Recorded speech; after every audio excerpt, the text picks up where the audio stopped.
बिस्मिल्लाहिर्रहमानिर्रहीम अस्सलामु अलैकुम वरहमतुल्लाहि वबरकातुहू। आज 17 जून 2025 है और आज दिन है मंगल का। आज की ताज़ा तरीन बड़ी खबरों से इस वीला का आगाज करेंगे। नाज़रीन किराम, इसराइल और ईरान के दरमियान इस वक्त जंग चल रही है। इसराइल ईरान के मुख्तलिफ इलाकों पर शदीद हमले कर रहा है। इसराइल के हमले ड्रोन तैयारों के जरिए से और ईरान के अंदर मौजूद जासूसों के जरिए से और जंगी जहाज़ों के जरिए से चल रहे हैं और वक्फे वक्फे से ईरान के मुख्तलिफ इलाके निशाना बनाए जा रहे हैं, जिसमें दारुल हुकूमत तेहरान और वहां पर मौजूद फौजी अड्डों को सबसे ज्यादा निशाना बनाया गया है। दूसरी तरफ ईरान भी इसराइल पर हमले कर रहा है। चुनांचे ईरान की तरफ से मजीद मिसाइल इसराइल की तरफ दागे गए हैं, जिनको इसराइली फौज और मीडिया के मुताबिक 30 के करीब मिसाइल बताए गए हैं। यानी 20 से 30 मिसाइल कम से कम पिछले 15 घंटों के दौरान इसराइल के खिलाफ दागे गए हैं। ईरान ड्रोन तैयारों के जरिए से भी हमले कर रहा है और इन ड्रोन तैयारों को इसराइल की तरफ से गिराने के दावे किए जा रहे हैं।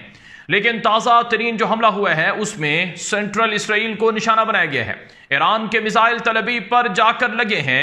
हर्जिलिया एक इलाका है, वहां पर इसराइल की खुफिया एजेंसी मोसाद का दफ्तर भी मौजूद है।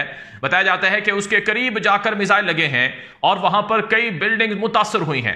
नाज़रीन इकराम, जैसे पिछली 3 रातों में ईरान की तरफ से इसराइल पर 100, 150, 200 मिसाइलों के हमले हुए थे, ये जो पिछली रात गुजरी है यानी आज की जो रात गुजरी है इसमें कोई उस तरह से तो हमले नहीं हुए। यानी ईरान ने स्ट्रेटजी अपनी तब्दील की है और वो 10 से 20 मिसाइलों का जो राउंड है वो फायर करता है।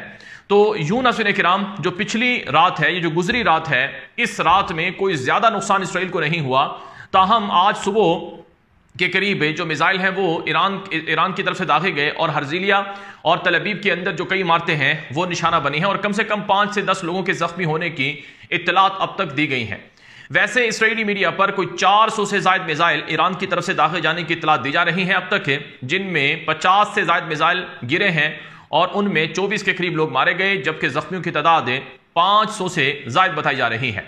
बहरहाल ईरान की तरफ से जो मिसाइल हैं वो तो चल ही रहे हैं, इसराइल की तरफ से जो ईरान पर हमले हैं वो भी चल रहे हैं। लेकिन अमेरिका अब इस जंग में खुद शामिल होने जा रहा है। अमेरिकी सदर डोनाल्ड ट्रंप ने ऐलान किया है कि तेहरान को फौरी तौर पर खाली कर दिया जाए, हर कोई तेहरान छोड़कर चला जाए। अमेरिकी सदर ट्रंप कनाडा के अंदर G7 इजलास में मौजूद था कि अचानक वो इजलास छोड़कर वापस अमेरिका रवाना हो गया और अमेरिका के अंदर बाकायदा वार रूम भी तैयार कर लिया गया है, यानी ऑपरेशन रूम तैयार किया गया है, जहां पर ट्रंप अपने फौजियों के साथ है और दीगर हुकूमती जो कैबिनेट के लोग हैं उनके साथ है ईरान और इसराइल के दरमियान जंग को मॉनिटर करेगा। अमेरिका एलानिया अब ईरान के खिलाफ जंग में शामिल होने जा रहा है, ये भी इतलात आ रही हैं। अमेरिका के तकरीबन 30 से 40 से एयर रिफ्यूलिंग करने वाले जो जंगी जहाज हैं वो पहुंचा दिए गए हैं मशरक़ वुस्ता में।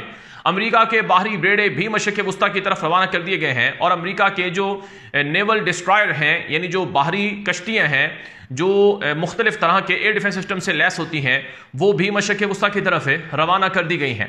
और इस अमरीकी जो वज़ीर दिफा है पेट हेक्सेट, उसने कहा कि अभी तक हम जंग में शामिल नहीं हुए हैं, लेकिन अमरीकी सदर ट्रंप के हुक्म का इंतजार है, जैसे ही हुक्म आएगा तो हम ईरान के खिलाफ शामिल हो जाएंगे। नाज़रीन किराम, जो 24 घंटे हैं, नेक्स्ट 24 घंटे वो बड़े अहम हैं, क्योंकि अगले 24 घंटे में अमेरिका फैसला करेगा कि उसने जंग में शामिल होना है या नहीं होना।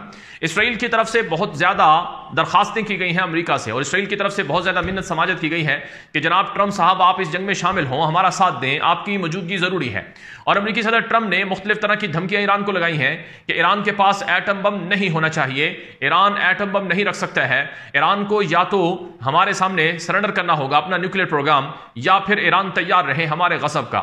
सादा लफ्जों में अमेरिका ईरान पर हमला करने के लिए तैयार है और अमेरिका अगर ईरान पर हमला करेगा तो फिर यह जंग एक बड़ी जंग बनेगी और एक खतरनाक जंग बनेगी। चुनांचे नाज़रीन किराम, शरारे जो हैं वो बुलंद हो रहे हैं और इतलात ये आ रही हैं कि ईरान का जो सुप्रीम लीडर है अली खामनाई, उसको भी टारगेट करने की प्लानिंग कर ली गई है और ईरान के दारुल हुकूमत तेहरान को जो खाली करने का हुक्म दिया है, इसका मतलब है कि वहां पर रजीम चेंज भी हो सकती है। अगर आप थोड़ा सा पीछे जाएं तो अमेरिका ने 2003 में सद्दाम हुसैन की हुकूमत खत्म कर दी थी और इसी तरह से अचानक बगदाद पर हमले कर दिए थे।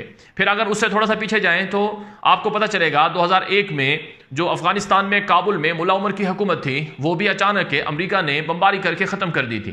तो उसी तरह का जो मंजरनामा है वो ईरान के अंदर दोहराने की कोशिश की जा रही है।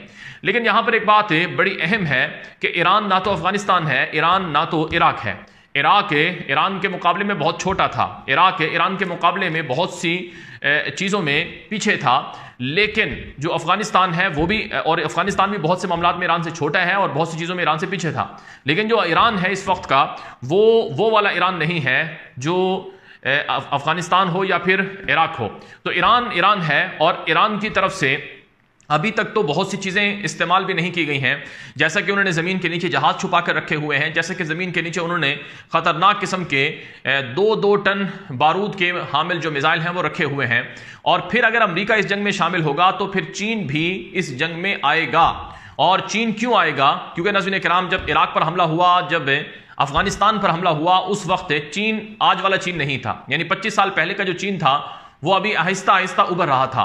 तो आज का जो चीन है वो तो अमेरिका के मुकाबले में दुनिया का एक पूरा हरीफ है, और दुनिया के अंदर अपने आप को सुपर ताकत कहलाता है। और फिर चाइना के ताल्लुकात ना तो अफगानिस्तान के साथ थे मुल्ला उमर के दौर में, ना इराक के साथ थे। जो ताल्लुकात चाइना के इस वक्त ईरान के साथ हैं, जो ताल्लुकात इस वक्त अफगानिस्तान के और पाकिस्तान वगैरह के साथ हैं।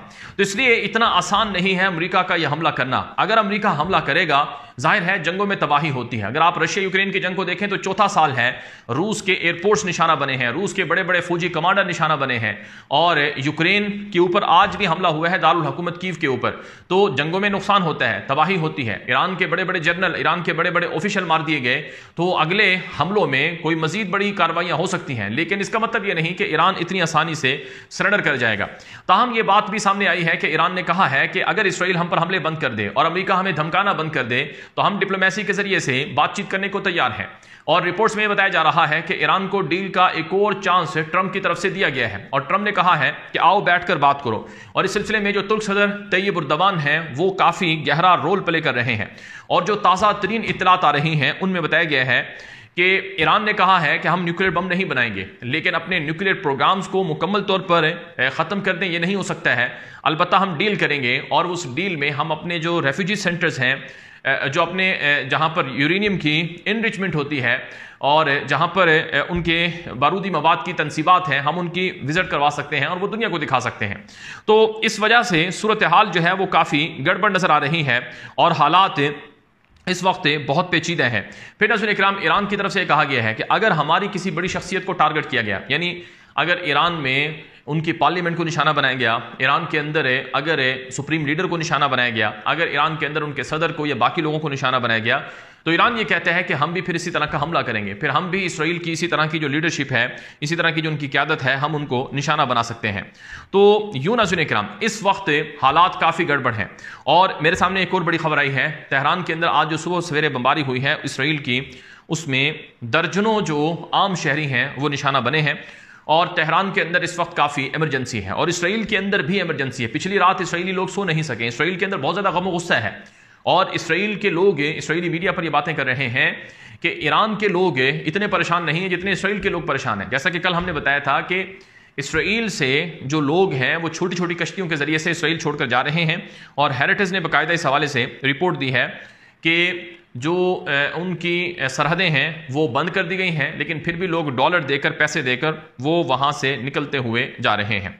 तो यूं नाज़रीन किराम, हालात काफ़ी गड़बड़ हैं, और ईरान की तरफ से आने वाले चंद घंटों में मज़ीद इसराइल के खिलाफ कार्रवाइयाँ करने और हमले करने का ऐलान किया गया है।